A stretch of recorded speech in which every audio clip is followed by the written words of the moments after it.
So, for this recording, I'll be walking you through with the problem set number 2 that you guys just did. I just skimmed over your papers, and most of you got it right.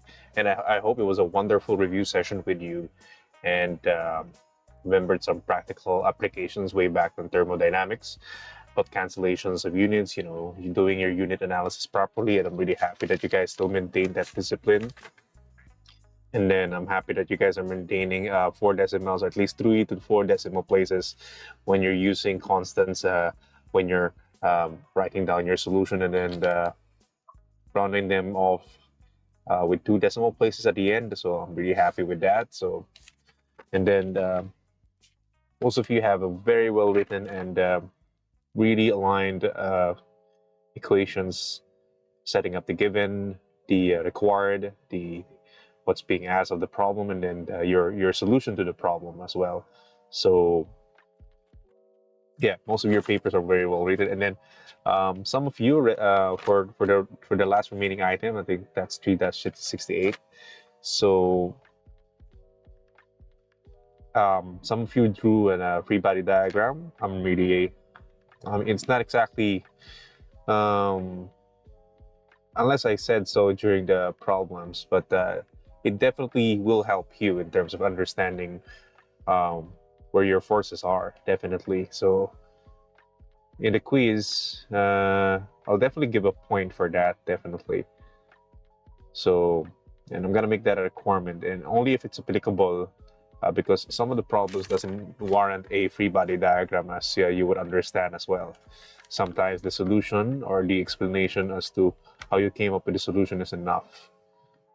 Okay, and then properly labeling them. But others, they're pretty well written enough that it doesn't require like step 1 or step 2, because it's I can really follow it with my eyes and just following with your patterns. So yeah, I haven't checked them, I'm gonna be honest with you. So for now, I'm just happy. I just want to say that I'm happy that most of you got it right.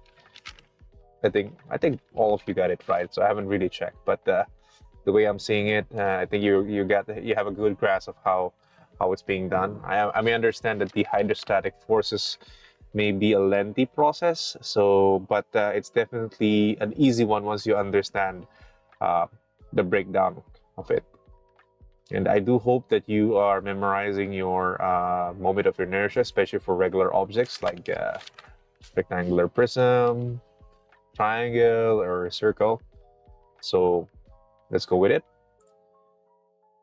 So just a recap, this was the sample problem sets that have already been solved. So we're not going to go through them. That's already been recorded. And I hope it was a good basis for you to practice from, to practice on, so that you can and you're able to answer 3-19, 3-20, 3-21, 3-22, 3-37, and then oops, oh, wait a minute, let's not go all the way there. So and then 2 more. So we have here 3-56 and 3-68 E. Okay, so let's go back muna with this one. So I understand, I promised that just to give you some 4 or 3 items, but I figured, you know what, this is a good opportunity for you to practice again some basic unit conversions and practice your unit analysis. So I gave you this type of problems. As you can see, all of them can be fitted into one page. And they have yeah. So most of you were able to solve them just using half a page, actually, and using very effective means of canceling units. So let's go over them. Okay, so we have a problem just like this. A vacuum gauge or a pressure gauge is connected to a tank. In this case, for 3-19, so let's just read through the problem one by one. A vacuum cage is connected to a tank and reads 45 kilopascals at the location where the barometric reading is 755 millimeter mercury. We're being asked what is the absolute pressure in the tank, given that the density of of mercury is 13,590 kilogram per meter cube, at least for this particular case. Now, there are two ways you can actually solve this problem, and some of you already asked about it. They're asking if we can do it the thermodynamics way or the thermal way, because that's what you're familiar with. In fact, if you're gonna test it out, you're gonna arrive at the same answer, and then there's the slight discrepancy only at the third decimal and fourth decimal places only, but still you would arrive at it's still the difference is insignificant enough so that warrants that both methods of finding the answer is actually okay. And let's run with it so that you know what I'm not talking about. Okay, so let's go with 3-19 muna. Yeah, so already summarize it because it's quite easy, really. So you're already given yung vacuum gauge, you're already given yung density. And when you mentioned about, so this is just an error on my part because I thought barometric reading, but when the problem mentions barometric reading, it's generally specified as the atmospheric reading. So I literally left out there just an error so that I can correct this. Let me just adjust my pen tablet. It's kind of fixed on my main screen. Please connect the device. But I am connecting the device. That's weird. Anyway, so let me try to disconnect. All right, so here we are. All right, good. So this one should be your P atmospheric. There we go. And just express in the millimeter mercury or in terms of height. Okay. Going back to the problem. And then we're being asked the absolute pressure. As you recall, for us to determine the absolute pressure is simply the atmospheric pressure, and we're given vacuum here minus the pressure at vacuum. You could also write it down as atmospheric pressure plus gauge pressure, since vacuum pressure is just negative gauge pressure. But in this case, I just put, you notice I put P pressure at vacuum as 45. Or if you're going to write it at gauge pressure, it should be open close parentheses negative 45 kilopascal, so that you're not confused. You're not confused when you're writing down the equation. So if you're going to use the PVAC, it's fine to have it this way. So it's fine to have it this way. Or if you're going to use the general equation that we know, plus PG, so that when you substitute it, you know that's going to be plus negative 45 kilopascals. So yeah, so that's easy to follow. And then from there, you just simply substitute the equations. And in this case, I use the equation where pressure is, since we're only given 755 millimeter mercury, we can get the pressure here by using this equation. And if you recall, you know that the pressure is equal to rho times h, g times h. So that's 13,590 kilogram per meter cube times acceleration due to gravity at 9.8066 times 0.75. In this case, that's the mercury here, 7.555. Oh yeah, I forgot there. But I think I got it right on my equation anyway.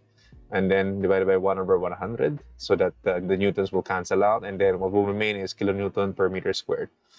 And then, so once you got the P atmospheric, you can now minus the 45 kilonewton per meter squared. You will get 56.62 kilopascal. But wait, and is this the only solution available? Apparently not, since you can also use it. Some of you actually did it this way. So you converted the 755 millimeter mercury divided by 760 millimeter mercury, since that is the standard atmospheric values. Then you multiply it by kPa, that's 101.325 kPa. So now you have the same units. You can now find its difference, and you will arrive at 55.6584. Wait, I think I made a mistake set it. So not sure if I used the 0.755. 13,590 times 9.8066 times 0.755 divided by 1,000 minus 45. Oh, there we go. So it's It's a typo on my part, so that should be, it's a typo on my part. That should be 55. There we go, 55.6201. And also was 55.62 kilopascal. So there we go.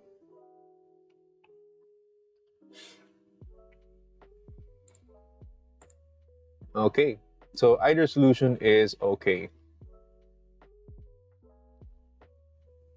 You see that there's a slight discrepancy only at the on the second decimal place. You know, this is 0.62, the other was 55.65, but either way is okay. Okay. Oh yeah, and don't forget to cancel units. So millimeter mercury is gonna cancel. There we go. All right, so for the next one, let's try solving it reverse. Okay, so let's try doing this particular method. So we're being asked what's the absolute pressure at the tank given that you have 50 psi gauge and a barometric reading on the location at 29.1 inch mercury. And we're also given the density of mercury in English at 848.4 pound mass per feet cube. Okay, so we can solve it this way. If you recall that absolute pressure is the sum of atmospheric pressure and its gauge pressure, and we can solve it this way: 29.1 inch mercury, we can divide it by the standard at 29.92 inch mercury times the 14.696 pound force per inch squared, so that you have the same unit as the 50 psi, pound force per inch squared, or psi, then plus 50, and you will get around 64.2932 pound force per inch squared. In this case, 64.29 pound force per inch squared. You could also solve it the very, very long way, which is using unit density. So we have to find first, we convert it to atmospheric pressure in terms of pounds per square inch. So that's going to be 848.4 pound mass per feet cube times acceleration due to gravity in English, which is 32.174 feet per second squared. And then multiplied by h, which is 29.1 inch mercury, which I converted into feet, so that's divided by 12. And then, of course, since this will eventually cancel out, leaving you pound force per feet squared, but that's not gonna fly, since the other unit is pound force per inch squared. So I have to divide that by 12 squared, or 144 inch squared. So yeah, and so you will arrive with an answer about 64.2940 pounds per square inch. As you can see, the difference is not that of discrepancy is not that great naman. So either method is okay. So just be careful now on the units. I think I forgot the 0.755. Instead I just multiplied by 0.75. So there you go. I think I just have to correct the PDF that I sent you guys. Anyway, so that's for 3-19 and 3-20E. Next up, let's go for 3-21 and 3-22, which is an easy one. So here, we're being asked what is the absolute pressure given that you have a pressure gauge of 500 kilopascal and the location where the atmospheric pressure is 94. Well, that's pretty easy. You're given the atmospheric pressure, you're given a gauge pressure. All you have to do is just add them together, and you will get the answer at 594 kilopascals. Easy peasy. For 3-22 naman, if the pressure inside the rubber balloon is 1,500 millimeter mercury, what is the pressure in pounds force per square inch psi? So essentially, we're just being asked to convert 1,500 millimeter mercury to pounds per square inch.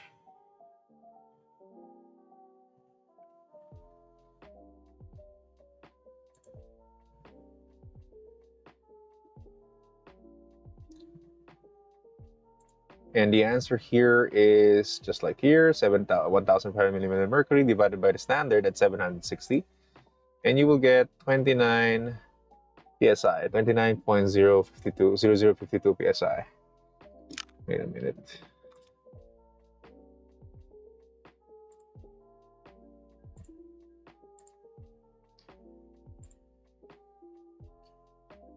And then I am just gonna cancel. Yeah, just don't forget the cancellation of units. There we go.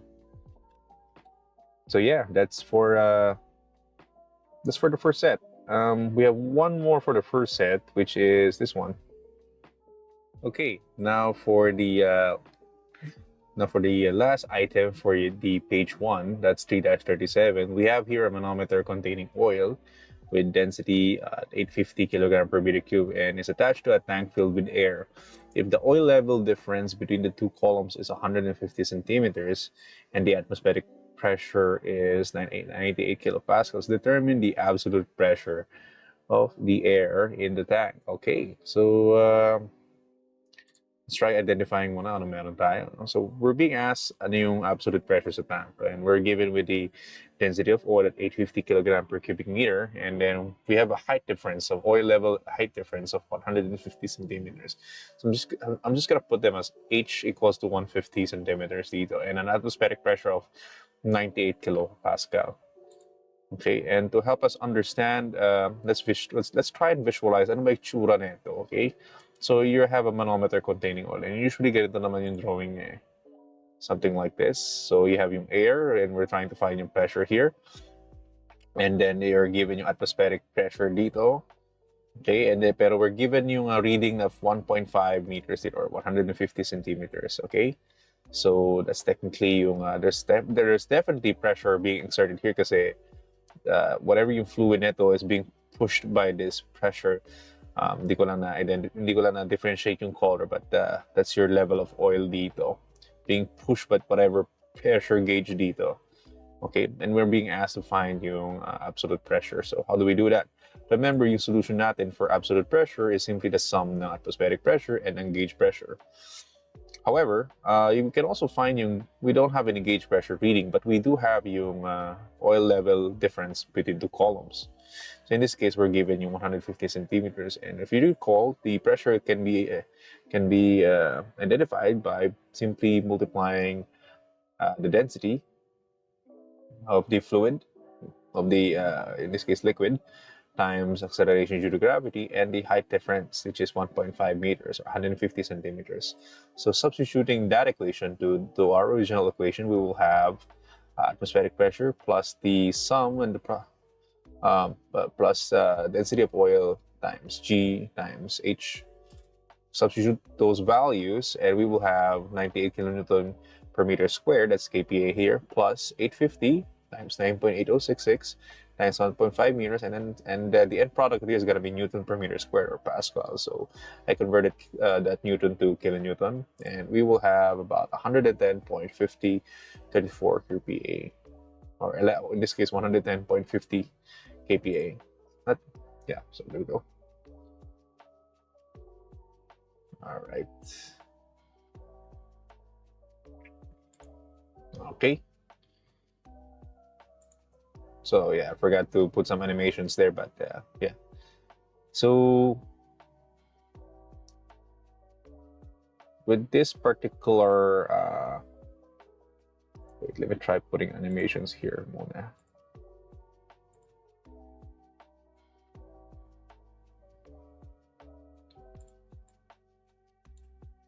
Okay, and then we have a rewind. Yeah, not sure if, yeah, there we go. Says, I'm glad it's gonna reflect. So here we go. So again, let's go back. So that was the second set here. So that's the first one. That's 3-19 to 3-37. So we got that covered. So the next one, we're gonna be dealing with this guy, the pressure difference and the practice of manometry. Okay, hopefully you guys had a fun session with 3-32 and 3-58. Okay, so let's go with 3-56. Okay, so here, the pressure difference between an oil pipe and water pipe is measured by a double fluid manometer. So double fluid manometer here as shown in this figure. And for the given fluid heights and specific cavities, calculate the pressure difference at delta P equals PB minus PA. So we're already given a statement here now. What's the orientation here? So in this case, that's PB minus PA. To solve this, we will apply rules of manometry. So in this case, we're going to go from point A to point B. And remember, if we're going to choose our frame of reference, in this case, that's going to be point A. And every time we go down, it's going to be positive, and every time we go up, it's going to be negative. So here's how it goes. So PA at this point is just PA. And then we have a distance here of 55 centimeters or 0.55. So that's going to be density of water times acceleration due to gravity times the height difference, which is 55 centimeters. And then from here, we got mercury. So that's so mercury here. So that's going to be density of mercury times acceleration due to gravity times height. So this is 0.2 centimeters. And then we got to go up here naman. And this time, this is glycerin. So this is going to be height difference. And I believe this is going to be 0.42. Yeah, to here. So that's going to be minus density of glycerin times G times height of 0.42, which is 20 plus 12 plus 10 centimeters. So that's going to be 0.42 centimeters. And then finally, we're going to go down again 10 centimeters here. So that's going to be the density of oil times G plus density of oil times G times height of oil, which is 0.1 centimeters. Then the point B per manometry rules, that's going to be equals to pressure at point B. So we rearrange the equation so that it equals to our delta P here. So we simply transpose PA to the other side. So that's going to be PB minus PA, which is our delta P. And we will now have this equation. And we can further simplify this equation by pulling out its acceleration due to gravity. And as you can see, we can further, and so that's going to be it. And we can further simplify its equation by, since all of them have a common of 1,000 kilogram per meter cube, we can pull that out as well.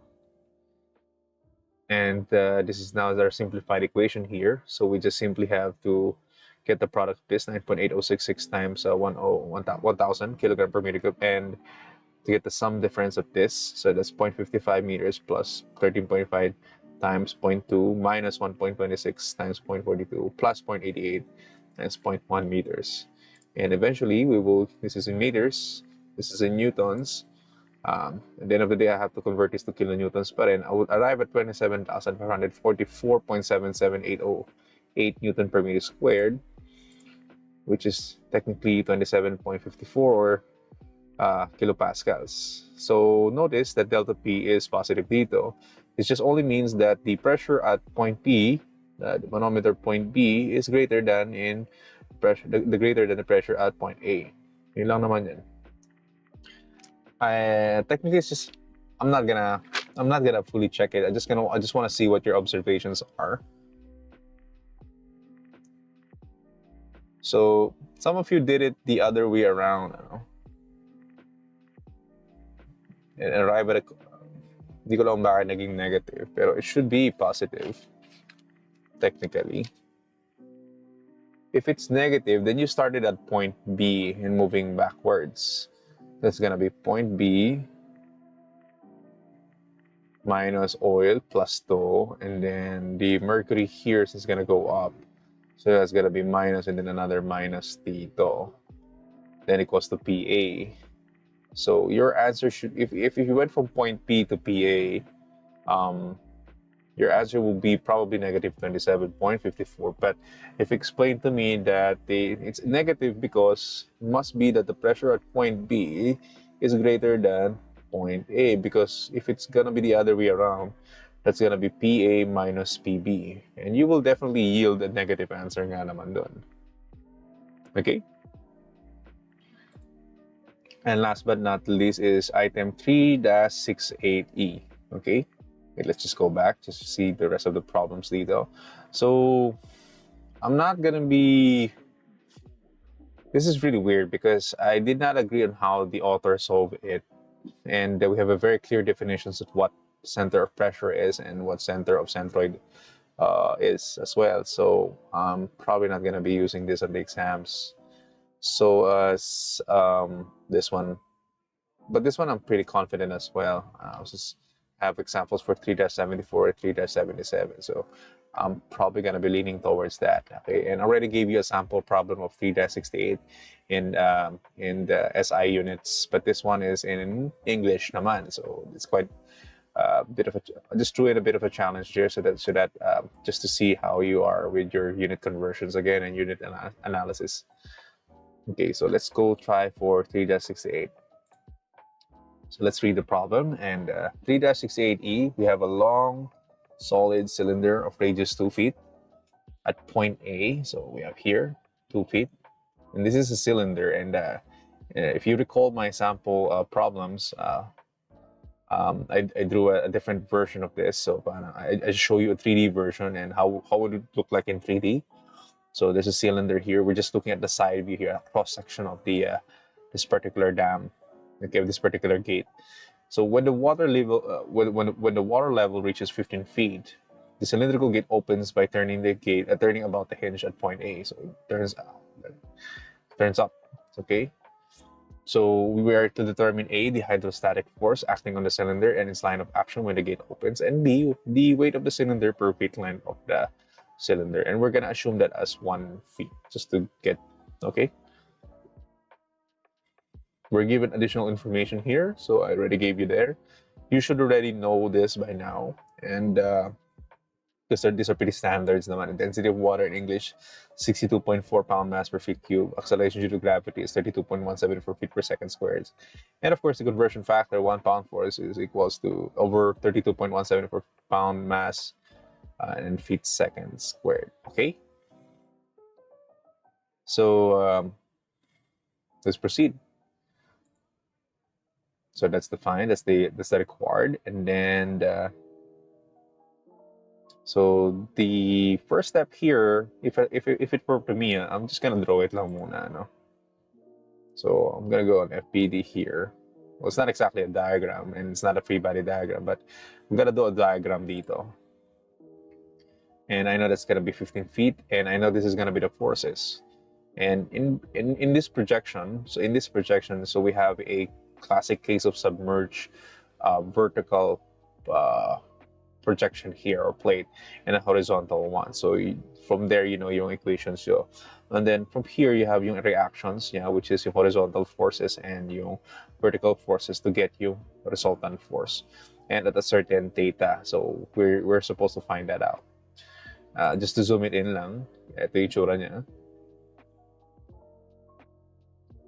So this is how it will look like. And so now that we know our forces, the next step here is setting it up. Okay, and then let's analyze the figure further. Remember, so this is the sort of like a another view or perspective from it. And remember, there's area being projected here, and for you to not be confused, it's okay to just draw them and project and label them properly. You know that for Fy you have your Ay here, and then here for Fx you have your Ax dito. Okay, since it's gonna be relevant for our formula down the line. Okay, then of course for here we have volume is gonna be a big part of this as well further in our equation. So you can summarize already that to determine the volume of the shaded region, essentially you have a square here and 1/4 of a cylinder. Hence, if you're gonna write the equations, it's gonna be r squared minus pi over 4. Basically, the area, so volume here, so the area of the base times height, so pero divided by 4. So essentially, because it's 1/4, just 1/4 of the cylinder. So pi r squared divided by 4.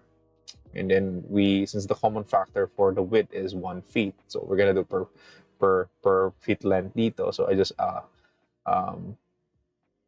move out the 1 feet, and then we will have the equation of r squared times 1 minus pi over 4 times 1 feet, and the unit here will be feet cubed. So we will be using that later. So the first step here is to determine resulting force and theta. We first have to know what the vertical and horizontal forces are. So we can start with the horizontal forces, which is being Fh is equals to Fx. If we're going to do the equation of equilibrium there, which is technically pressure times area. And pressure, if you recall, is also rho times G times Hc times, in this case, times area, where Hc is simply equals to Yc, since if you're looking at this, we're looking at a case of a vertically submerged, kind of like a vertically submerged plate. And so you just have to get half of it, which is R over 2 plus S. So in this case, you have it remaining 13 feet dito. Okay, so substituting all those into the equation, you will have 62.4 times 32, the acceleration due to gravity, and Hc will be 13 plus 2 over 2 times area, which is 2 area projected here. So it's gonna be 2 times 1. So 2 times 1 times the conversion factor so that we can cancel out feet per second squared and pound mass. So that's gonna be pound force, and we will have the equation.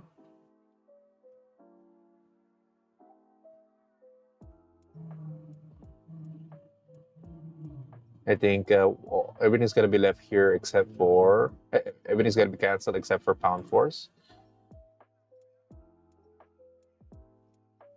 There we go. So that's gonna be 1747.20 pound force, but that's not the final answer. And then from here, we can now determine the vertical forces. And if you could see our equation here, vertical force, technically it's minus. The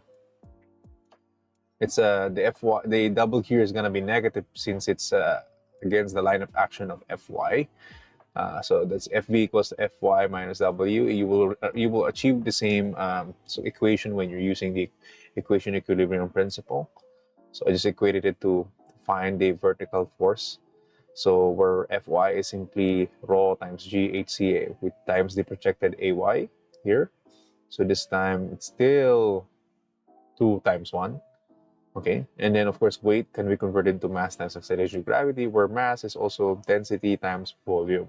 And here's where the volume comes in, and this is your plug and play equation dito. Okay, at least for this, you have to do your analysis dito properly because not all shapes are symmetrical dito. In this case, we're lucky that it's symmetrical. We have a square shape here and 1/4 of a circle dito. So plugging in the equation, you would have this. And then now it's time to substitute now the values. Okay, so that's gonna be 62.4 pound mass per feet cube times 32.17 feet. So I just divided na yung carry conversion dito so that it's easy to cancel it out. And then here would be I move out the density and acceleration due to gravity since that's what they have in common. Okay, and then what's left here inside will be the Hc times Ay minus volume. So that's 15 times 2 times 1 minus 2 squared times 1 minus 5/4 times 1. This is going to be feet. So I believe there's cancellation of units dito. This is going to be feet cube. Feet cube is going to be cancelled. All that is left is pound force. And vertical force will be equal to 1818.4354 pound force. Now that you know that your Fh and your Fv, you can now determine your resultant force by getting the sums of the squares of Fh. So that's going to be square root of Fh squared plus Fv squared, which is equal to 2521.7881 pound force. So I'm just using all I'm just using all 4 decimal places here just to see where I get my answers But definitely you have to you round them off to 2 decimal places during exams, okay? I'm just gonna specify the instructions there. So, and then from here, you can determine na yung angle theta, which is simply the tangent inverse of Fv over Fh, which is 46.1445 degrees. Okay. Hopefully, there's not much question done. So, to get naman yung B, the weight of the cylinder per feet length, all we have to do lang is, there we go. All we have to do is, this time let's draw our FPD. So in this case, I just speed up the process lang by cutting figure here. So the FPD should look something like this, where there's a weight cylinder here. I put point A as your origin dito, and then of course there's yung resultant force mo acting on that point at a particular angle, and if you make the equation, so we take the moment at the hinge at point A, and the summation at point A should be equal to 0. And if you recall, counterclockwise, at least on my prerogative, is positive, and clockwise is negative. And you would, so that will be FR times the force times its perpendicular distance. So this is gonna be, this is distance R, and this distance is R sine theta, minus weight of cylinder times its perpendicular distance, radius R at 2 feet. Substituting, rearranging the question, we will have this, and R will be cancelled out, so that leaves us with resultant force times sine theta, which we already acquired on the previous slide. So I'm just gonna speed it up lang. I'm just gonna speed it up lang.